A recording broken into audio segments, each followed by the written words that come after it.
الشيطان الرجيم بسم الله الرحمن الرحيم الصلاة والسلام على سيد الحق أجمعين والقاسم محمد اللهم صل على محمد. Of all of the lectures that I've given before, a few times I have referenced a book which is one of the books that I recommend for most people in this room, whether they are at the start of their religious journey or whether they are advanced into their religious journey, whether they feel comfortable with their faith or not. And this book is the 40 Hadiths, which is compiled by Sayyid Kumayl. And this book was written by him in 1939. And when he was asked the reason for compiling this book, he said, I am a humble servant of God, and I was contemplating for some time to select 40 ahadith from among all the ahadith of the members of the Ahlul Bayt ﷺ, from the authentic books of the reliable Sahaba and from the scholars. And I was trying to compile these with an appropriate explanation of them that can be applied to the general conditions of the people. So the purpose of this book, 40 ahadith, is to get the hadiths from the Ahlul Bayt ﷺ, from the A'imma. Hadiths which have been narrated by the reliable transmitters in order to explain them to people in a way in which they will understand. A lot of times we see a hadith, we see narrations from the A'imma which seem very complex on the face of things. And we as lay people, without being scholars, do not have the capacity to interpret and to translate these narrations. Therefore, Imam Khomeini did this for us, and he compiled 40 of the most beneficial hadiths on diseases of the soul, sins, and also beneficial acts. He says, Inshallah, this compilation will be an attempt to serve the command of Rasulullah sallallahu alaihi wasallam, who had said, from among my followers, the person who shall protect and preserve 40 ahadith, so that people may be benefited by them, Allah will treat him on the day of resurrection with great men of wisdom and learning. He will be gathered among these people. And so inshallah, this was the purpose of compiling these narrations into one book. So, there's obviously 40 hadiths in this book. However, we'll choose the fourth one which is mentioned today to discuss. And the hadith in which is written about, and the hadith in which is explained by the Sayyid, is about pride, or about Kibr. So the hadith is as follows, and it comes from Shaykh al-Qulayni, who narrated it from Hakim, who says, I asked Abu Abdullah. In this term, he means Imam Ja'far as-Sadiq alayhi salam. He asked, what is the lowest degree of ilhad, or apostasy, or something which makes you not a Muslim? And the Imam answered, verily, Kibr, or pride, is the lowest degree of apostasy. The very notion of having pride in oneself, and pride which is not due in oneself, the Imam says this is one of the lowest degrees which can take you outside of the fold of Islam.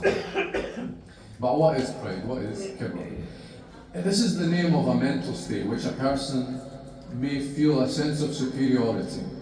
They may feel as though they are better than other people, and because of this thought that they have within themselves, they begin to treat people high-handedly, and they begin to become arrogant when they treat and talk to other people.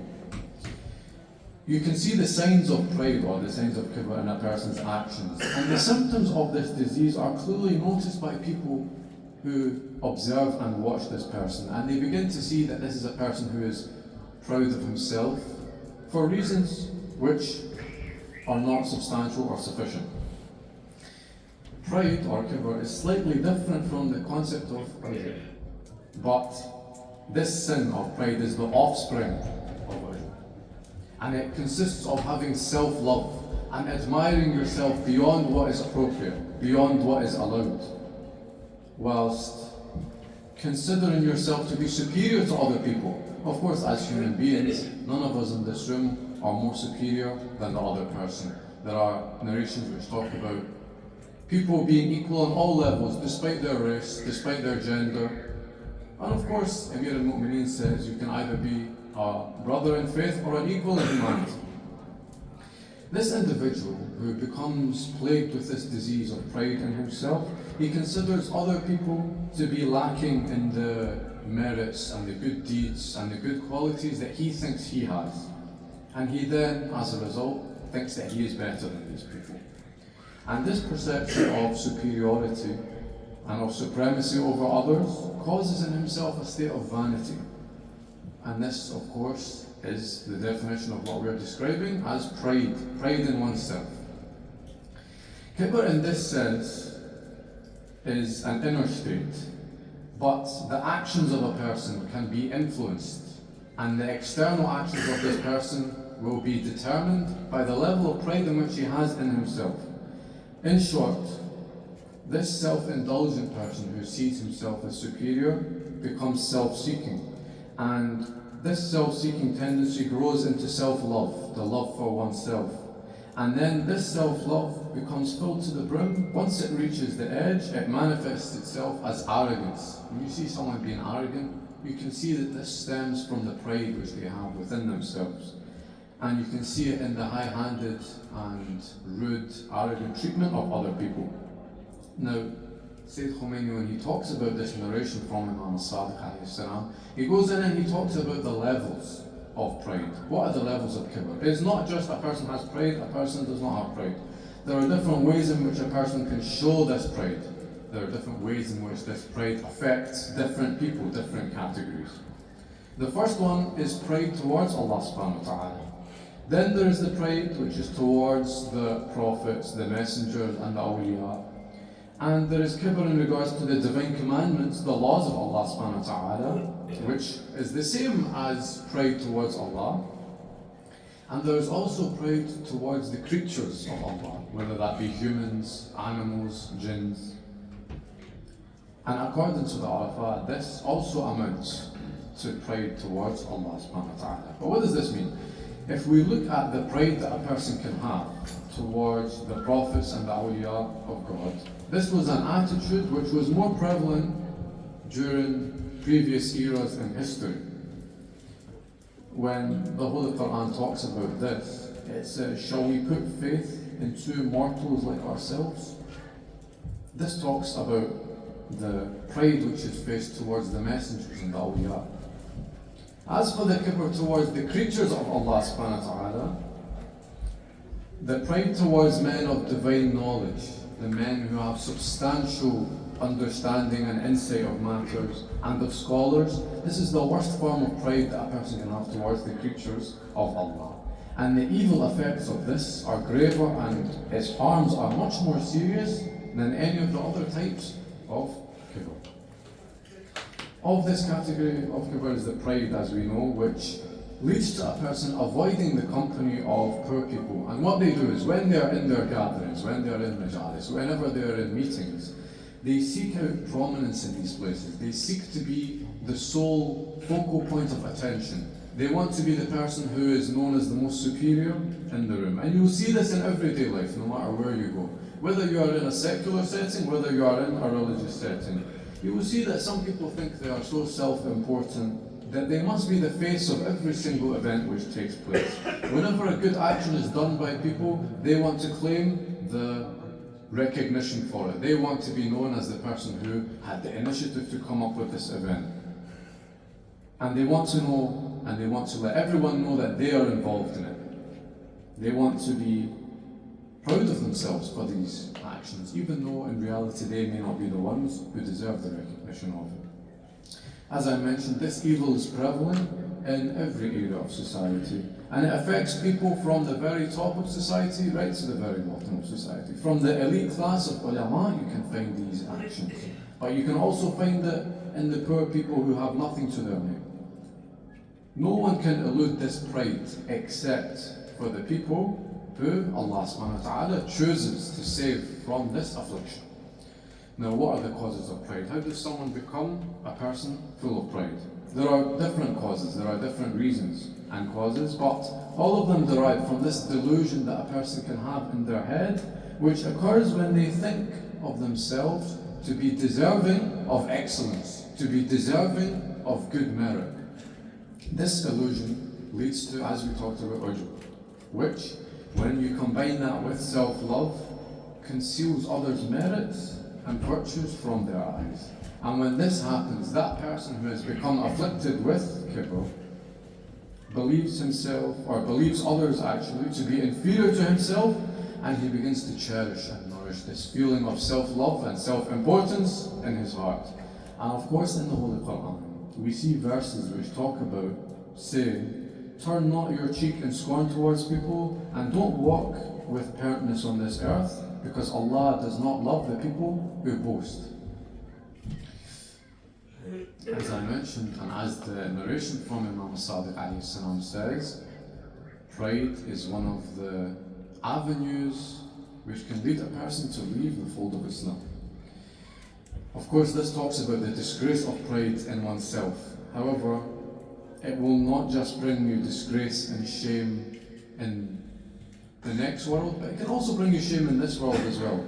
In the same way that a person may scorn people, or you consider yourself to be superior to the other creatures of Allah subhanahu wa ta'ala on this earth, and if you express a sense of pride and arrogance here, in the next life that you have, in the other world, this same arrogance and pride will bring you disgrace and humiliation, as Allah subhanahu wa ta'ala has already advised us of. And this is also mentioned in a hadith which is mentioned and reported in al-Kafi, where Imam Sadiq alayhi salam again says that the proud people on the Day of Judgment will be created in the form of ants. The people in this life who have pride within themselves and view themselves as superior to others, who have this concept of self-love, on the Day of Judgment they will be resurrected as ants. And what will their punishment be? The punishment will be that the people who did not have pride will walk over these ants,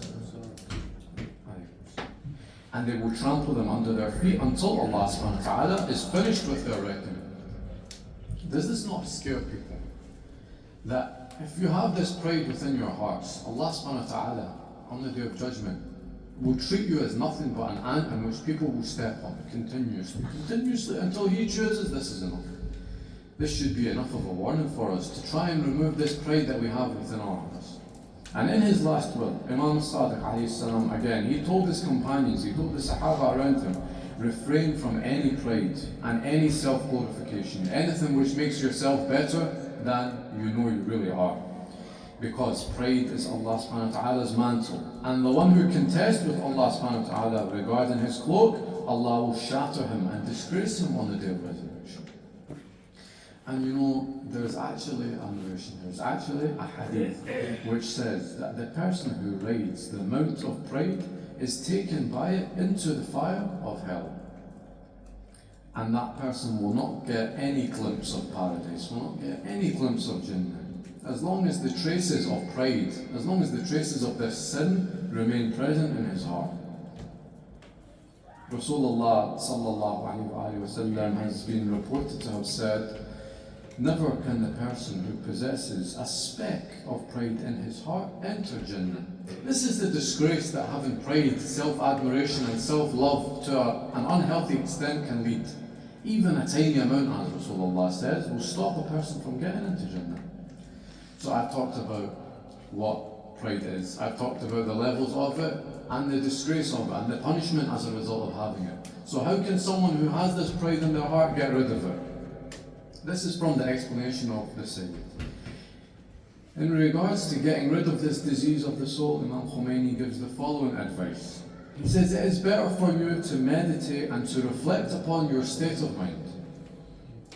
Of course, this is an extension. This is the same advice that the Holy Quran gives when it talks about the importance of reflecting on your actions, reflecting on your deeds. And we can't say that this then is poor advice. Some people, when they ask for advice on how to get rid of things and how to stop doing sins, they expect someone to come and give them a magic answer with a million different steps. The reality is much more simple. As Allah subhanahu wa ta'ala says, you can get rid of so many things if you simply think and reflect. It is stated that an hour of reflection is worth more than years and years of worship. The Holy Quran states quite clearly, do the people not contemplate concerning themselves? What does this mean? The Quran, Allah subhanahu wa ta'ala, He's asking people, why do they not sit and think about what they do so that they may get better, so that their deeds may become good deeds, so that they stop their sins, and so that they think about what actions they're doing? The next piece of advice on how to get rid of pride that Imam Khomeini gives is something which is so scary, which sends shivers down your spine. It makes the hairs on your body stand up because of how eloquent his words are. He says, "You men who were initially nothing, who were hidden in the folds of nothingness for ages, you were more insignificant than nothing itself. You weren't even nothing, you were less than this.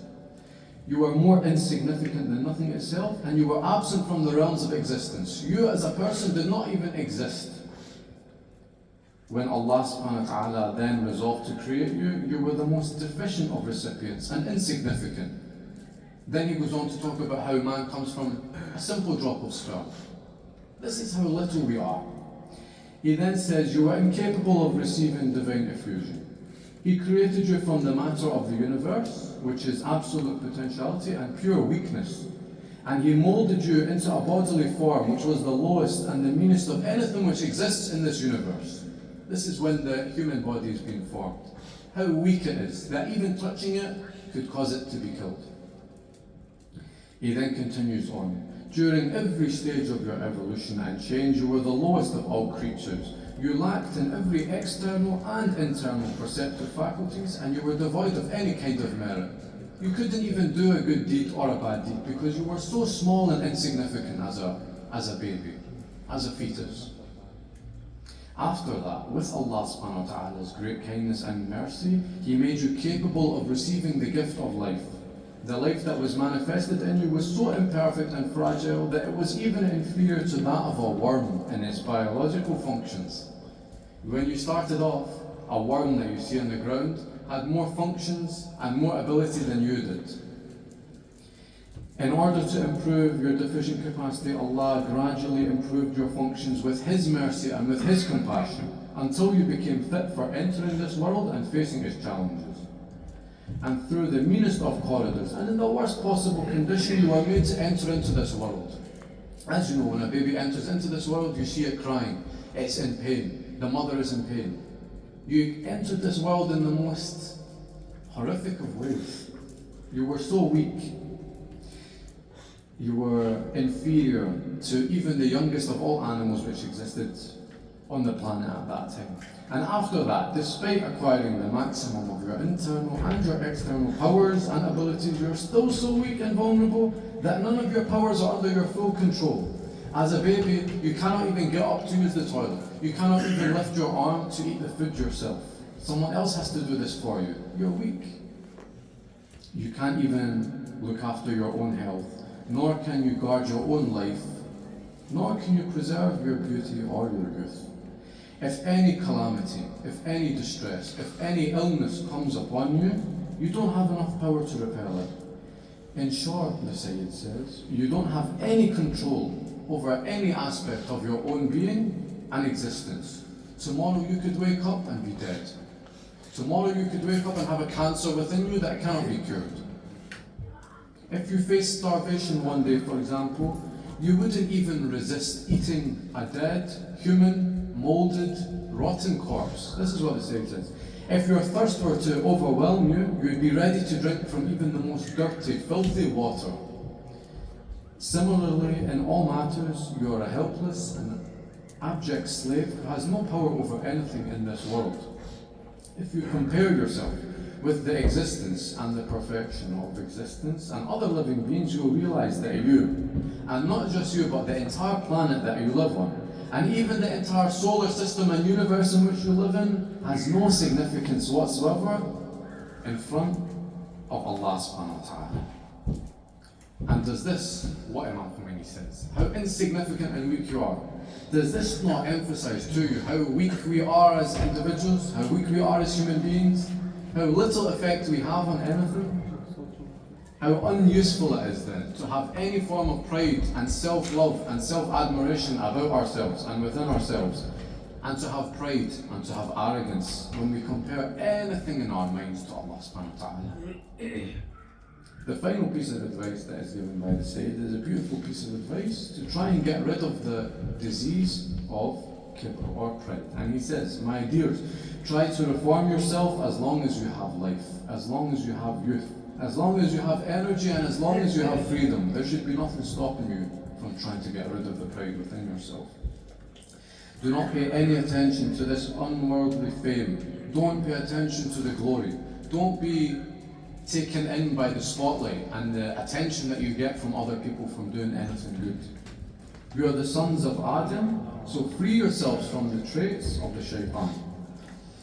And as I mentioned last week, don't give up on the Palestinian cause and the Palestinian people. And do not stop your charity to them, and do not stop your dua for them. Because right now in this country, this is what we are limited to doing.